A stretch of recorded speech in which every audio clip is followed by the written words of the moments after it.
Hi. Let's see if I can stop her barking while I do this little talking. It's brilliant because nobody watches my videos, so I can't say, oh, you're sick of the sound of my voice. I'm sick of the sound of my voice, I've got to say. Really sick of it. But it's all I got. It's all I got. And my dog. She's... See? See how beautiful she is? See how beautiful she is? That's love. I love this animal. It's ridiculous. And this is what it's all about, our new planet that's coming. That when you're locked down, sleeping and resting and going through this, what's happening, I want you to really think about how I feel about my dog. And do you feel about anything in your life as I feel about my dog? And I can only try to describe my subjective experience of how loving my dog feels, and with the language that I have, and I've tried to hone that, and now I'm working on poetry. It's been brilliant. I'm learning so much about poetry and syntax and change. I feel these verses coming to me now that I can speak I've been doing some poems that really just flow from me like a proper poet. I have an idea and I just speak and it comes out in the same way I have for the last 3 years. All these videos are completely unscripted. I just make them up as I go along. Yeah, he's making it up as he goes along. Yeah, I do. I just know what I'm going to start to talk about, and then I just talk and it flows through me because I love God so much, and I bring my love to God. My personal relationship with my God is so sealed and set and cemented into my heart, and it's untouchable, that when I'm really in the moment of speaking, if I'm thinking about what I'm going to say next, I can't concentrate on what I'm saying now. And so I find that if I concentrate on what I'm saying now and try to make that as good as I can, the next words just fall into place with a flow, and it's brilliant. And I learned something about the Prophet, peace be on him, and the writing of the Quran, and how he, unable to read and write, could produce such an incredibly wise document as the Quran. And it's because after he died, I believe it was about 40-year period where they assembled the Quran in a way that matched the Prophet's, peace be on him's, words. And if you think about the spoken word and a spoken, let's say a sentence spoken, now all those words, each word would have an inflection, an intonation, a stress point, a gap between words, a flow between words. There may be no gap between words. You may string all the sentences together really fast so you can't hit the gap in between, but if you speak English, you really understand still what they're saying, even though they're speaking really fast. But if you speak a different language, it's difficult to understand when someone strings all the words together. French is a language I know reasonably well, but I can speak it better than I can understand it, because the flow of words, I can't find the breaks in the sentences that are being spoken to me, so I'm struggling with just the syntax. So no chance of gaining comprehension. So the exercise that was done in the production of the Quran into a work of art was that syntax was invented and grammar was invented by the Arabic community who were living under God's law as it was described to them. And they wanted to make sure that every nuance of every word that the Prophet, peace be on him, had spoken was produced as a written language, and that the way that the pages were reproduced exactly the sense as well as the literal meaning of the words that were spoken. And I thought that was brilliant. I learned that yesterday from the Man of Lebanon. We were talking about the enunciation of the word Allah, and he said it two ways, and the second way he said it was really powerful, had a guttural Allah like that. And he said that it was, and I can't do it, he said that it's because it has that word afterwards, it begins with an E, and it changes the utterance of the word in front of it. And if that word is God, that's going to be incredibly significant. So if you're writing a document that contains the word God, you need to be absolutely certain that you've nailed the sense of what's happening. And that can't be clumsy. That's what took 40 years. And it was heartbreaking. to find something out, that at the end of that period, where Omar was the heir of the Prophet, peace be on him, and so he oversaw this production of the volumes, and then at the end of that period, Ali took over, and that was the end of that, because he had a hand as well in the production of this document. He'd tweaked it just slightly, to enable another man, to stand in the place of the Prophet, peace be on him. And that's a mistake, because immediately there was a schism in this perfect system that had been designed for them by God, spoken through a human being who existed on the planet. All that effort was destroyed in that moment when Ali said, I'm a man, I'm equal. I'm the same as that guy. I can do the same job as him. But he couldn't, because he wasn't hearing God. He still had the fact that he could place himself there and felt that he had the right to do so, meant that the ego came with him. No matter how tiny it was, it came with him. He carried it with him, and that was the seed of darkness that we see now expressed in the awfulness of the way that the Quran can be corrupted, so that the word jihad can be used to capture Alan. I can't remember his second name. It was a story I read. Alan, a taxi driver from the northern region of Britain. That's all I can remember. But I remember reading about him and saying what a fantastic man he sounded. And that when there was trouble in Afghanistan, his first thought was to load up his car with with stuff that he knew would be needed and take off and go to Afghanistan. I mean, bloody hell, that's a hero. Yeah. When he got there, he distributed his goods. Yeah, trying to do good. He was then captured by people who felt that jihad was their right, and they cut his head off. It was early doors in the Afghanistan campaign, if I remember. And it went by with a horror, but so quickly subsumed by other horrors that you forgot Alan. But Alan's family, if you ever hear this, know that he never left my heart. He was always comes to my mind from time to time as a man who was seemingly punished for the good deed that he did. But in fact, Alan lives in glory. In glory. Because the deeds that he did throughout his life, the goodness of his heart, of who he was as a man, was seen by God. Because all his actions were because he had a personal relationship with God. God told him, help people, do something. And he did it. He followed his God. So at the moment of his death, he died with the love of God so deeply in his heart that he was taken up to heaven, and he reigns alongside God in heaven. That's Alan, the taxi driver from a northern region of Great Britain. Now, that's a death worth having.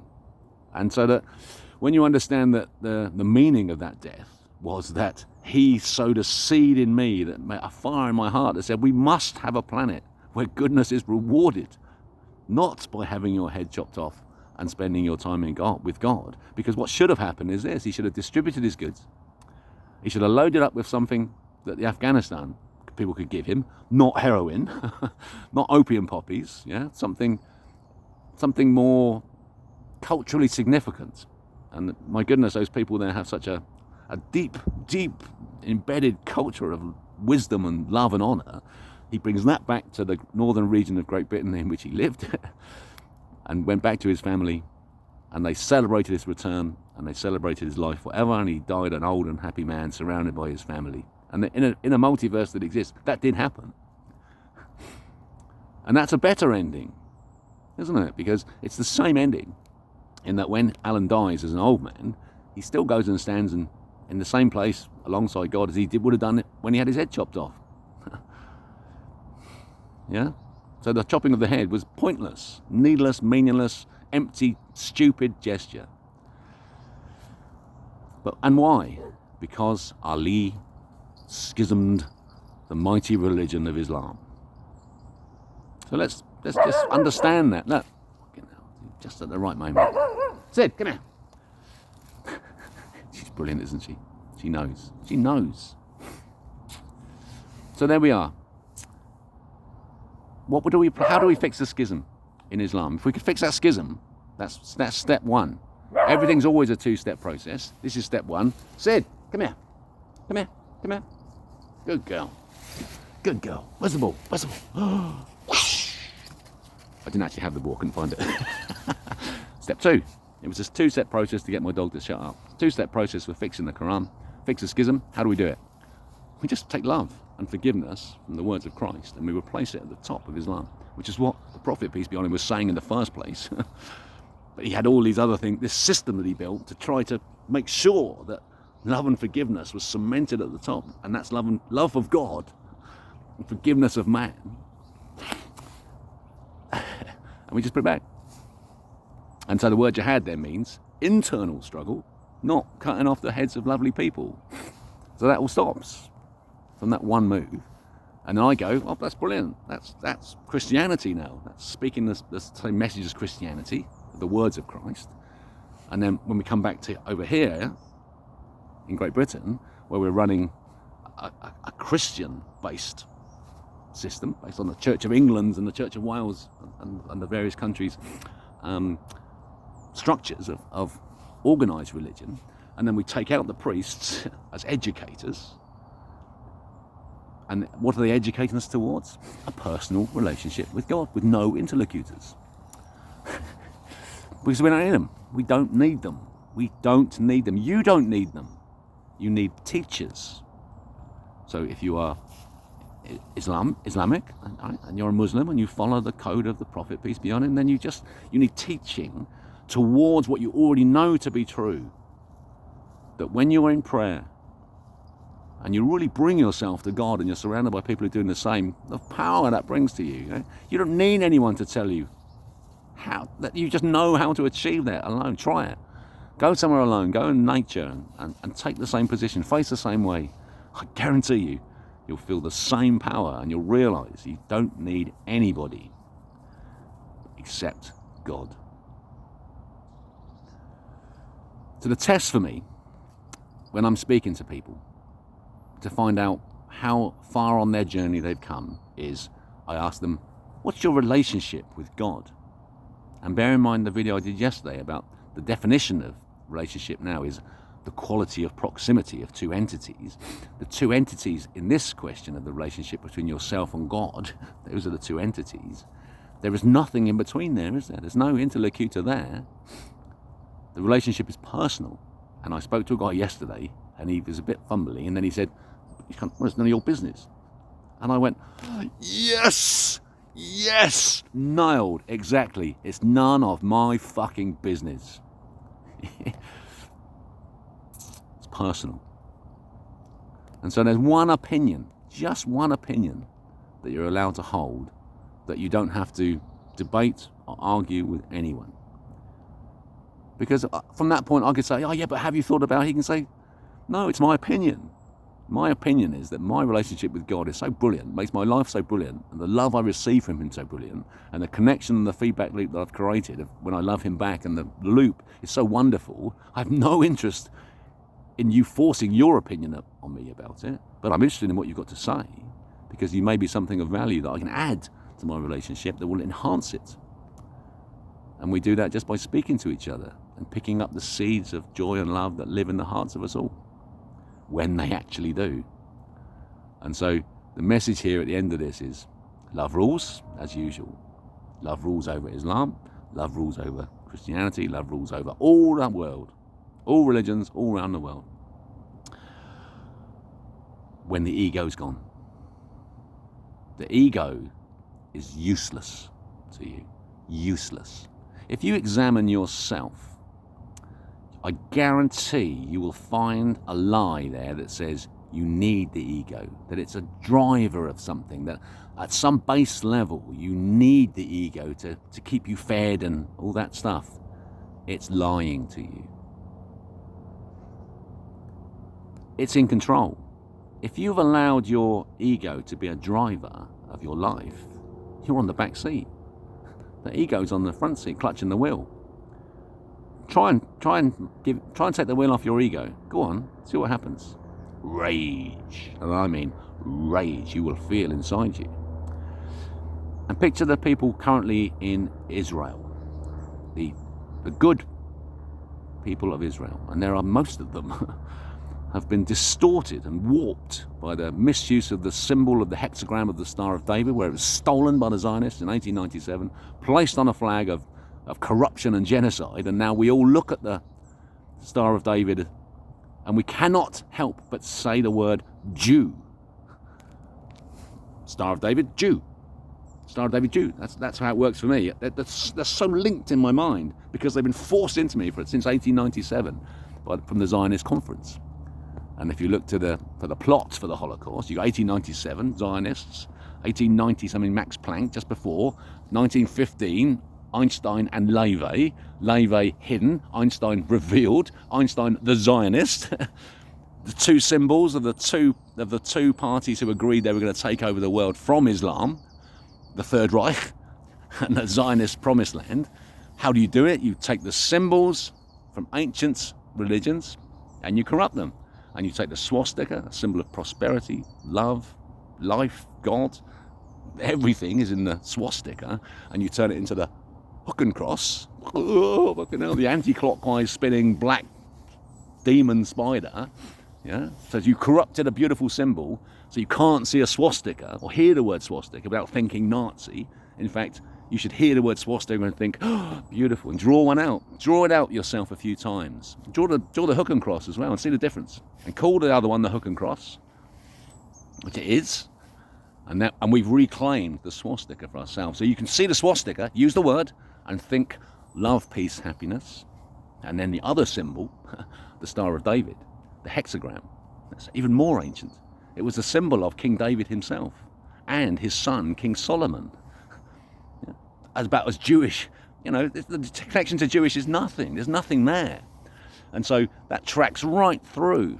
And I believe it was in the Middle Ages, there was a Kabbalist Jewish sect that used it, but they used it because they were using the symbols because of what it spoke about, the combination of the divine masculine, the pyramid, and the divine feminine, the upside down triangle, the vessel, the grail, the vagina, and the bush of the vagina is the triangle upside down.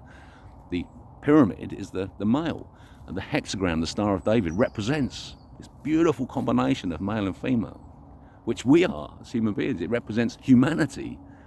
The perfection of a human being is the perfect combination of the divine masculine and the divine feminine. Empathy is created in the zone of mellifluosity inside the Star of David, and that the 6 points represent the dictionary, the words, the defined words around it of the real world. It's a way of focusing in on what's important. Take yourself to the center of the Star of David and know that it's been reclaimed from that flag. Yeah, because it's my symbol. I'm going to own it. When I get married, I'm not going to wear a ring. I don't like them. And I've asked Louise to give me a Star of David that I can wear on my chain around my neck. And I shall wear it always. And it'll be about as Jewish as a pork pie. Because it speaks about God so loudly and so incredibly powerfully that it cannot be allowed to fall into the hands of people who corrupt it. And when you know that Israel has all the Annenherb stuff, the Annenherb unit from the Nazis, Strasbourg University, where Bruno Beggars and Victor Levy were collecting all their skeletons for their subhuman collection for the Third Reich people to go and visit in the future. The kids would go and look at the subhuman skeletons. Oh, aren't they ugly? Oh, I'm good. I'm glad they're all dead. Oh, thank goodness. Yeah. In the same way that the Israelis are building a museum in their minds of Palestinian skeletons. They're loving it. Yeah, but they're not loving it. Psychosis. It's psychosis. Why is it psychosis? Because you can't let go of the ego. Let it go. Let it go. Yeah. The cold never bothered me anyway. That's life. Well, a bit rambly, perhaps. Let's see, I'll play that back now. I thought that was quite good. There was some good stuff there. The main thing is, love rules, fuck off ego. Go and do the work, go to bed, wake up, self-police planet of excellence. Let's go. Acts 3, 22, 23.